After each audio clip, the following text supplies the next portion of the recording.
Thanks, Zach. It's another great day to be a Hawkeye sports fan. And with volleyball in full swing and wrestling on the way, fans are anxious to see what titles the Hawks can bring home. And for Iowa volleyball, they are just dipping their toes into some conference play. But with only one win against Northwestern and one loss against Illinois, the future for the Hawks remains to be unseen.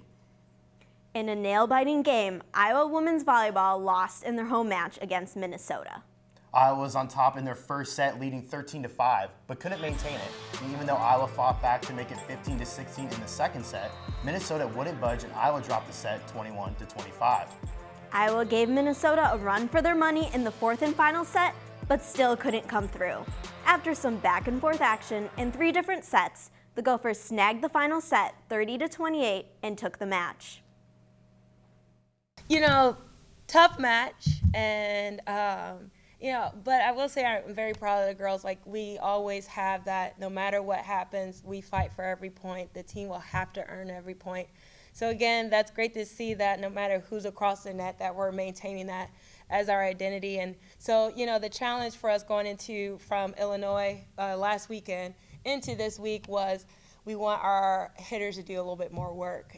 And so that was a challenge we presented to them. And definitely Courtney and Adina stepped up, and Greer just performed as she normally has. So we're getting there. It's just we're just going to find ways to put a couple more points in throughout this set in a row instead of the back and forth that we've been doing lately. Iowa heads to Penn State this weekend, where they'll try to get their first win against the Nittany Lions in program history. Like Iowa volleyball, there is nothing but opportunity for Hawkeye wrestling. Last season, Spencer Lee, Alex Marinelli, and Jacob Warner went undefeated in their careers at home. And it's safe to say Iowa wrestling left quite an impression in their 2019 season. But that's enough about last year. To see just how the Hawks are looking going into their next season, we have DITV reporter Cade Overton live in the newsroom. Good morning, Cade. Good morning, guys. Hawkeye Wrestling's right around the corner, and as any Hawkeye Wrestling fan should be, I am pumped because it's going to be a great season.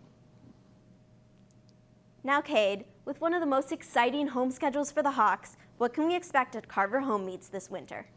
I mean, as you said, it's going to be an exciting home season for the Hawkeyes. Unlike last year where the schedule was kind of weak, this year we have teams like Penn State, Ohio State, Oklahoma State, Minnesota, and even Nebraska all coming here to Iowa City to wrestle, and I'm excited for it because it's exciting to watch. And with those exciting matchups to look forward to, just how good are the Hawks going to be this year? Well, besides individual rankings, team rankings, now that schedule I just mentioned, number 1 is Penn State, Hawkeyes are number 2, number 3 is Oklahoma State, 4 is Ohio State, and 5 is Wisconsin. We have all 4 of those teams at home this year, so it's going to be crazy. And then individually, Spencer Lee, as you should expect, is ranked number 1 going into the season. The Hawkeyes have 2 guys ranked number 2, and 11 out of 11 wrestlers are ranked in the top 11. The rankings went back to 25 this year, but 11 Hawkeye wrestlers in the top 11. It's going to be exciting, guys. Thanks, Cade.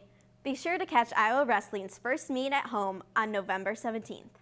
That's all we have for you today in sports, but get excited because tomorrow we'll talk about Hawkeye football heading into the Big House to take on Michigan this weekend.